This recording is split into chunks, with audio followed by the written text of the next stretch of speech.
uma universidade americana, um debate. Como a gente se sente bem quando um brasileiro está no debate e fala coisas que é um pensamento coletivo. É uma coisa tão bonita que ele falou que nós vamos repetir aqui. Ele é Cristóvão Buarque, ele não está sendo entrevistado. Mas nessa universidade americana, ele foi perguntado sobre o que ele pensava da internacionalização da Amazônia. Quem perguntou disse que esperava a resposta de um humanista e não de um brasileiro.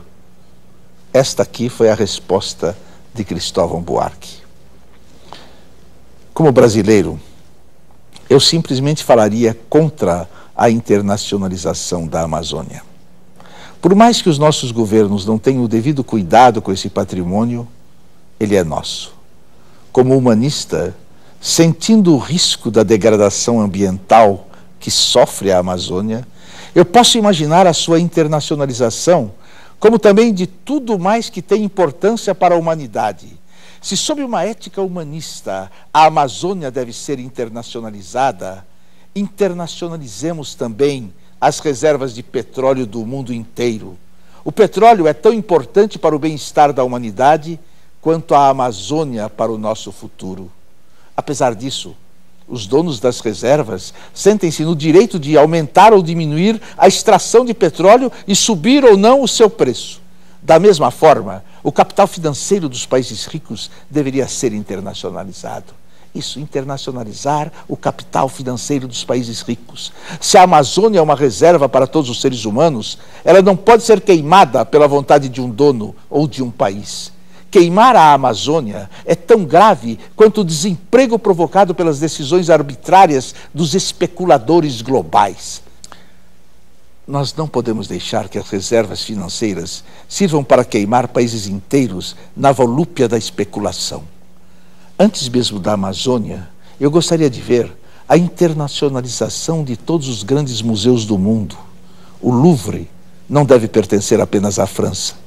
Cada museu do mundo é guardião das mais belas peças produzidas pelo gênio humano. Não se pode deixar que esse patrimônio cultural, como patrimônio natural amazônico, seja manipulado e destruído pelo gosto de um proprietário ou de um país. Neste momento, as Nações Unidas estão realizando o Fórum do Milênio, mas alguns presidentes de países tiveram dificuldades em comparecer por constrangimentos na fronteira dos Estados Unidos. Por isso, eu acho que Nova York, como sede das Nações Unidas, deve ser internacionalizada. Pelo menos Manhattan deveria pertencer a toda a humanidade, assim como Paris, Veneza, Roma, Londres, Rio de Janeiro, Brasília, Recife. Cada cidade com sua beleza específica, sua história do mundo, deveria pertencer ao mundo inteiro.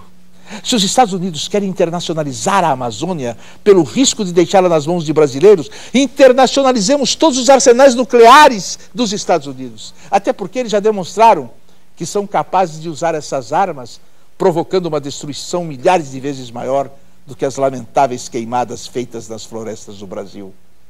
Nos seus debates, os candidatos à presidência dos Estados Unidos têm defendido a ideia de internacionalizar as reservas florestais do mundo em troca da dívida.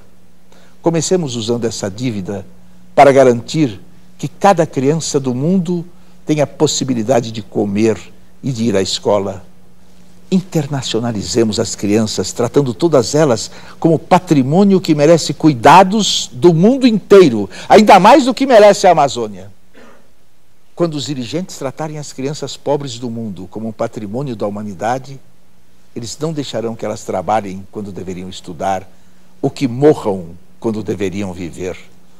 Como humanista, eu aceito defender a internacionalização do mundo, mas enquanto o mundo me tratar como brasileiro, eu lutarei para que a Amazônia seja nossa, só nossa.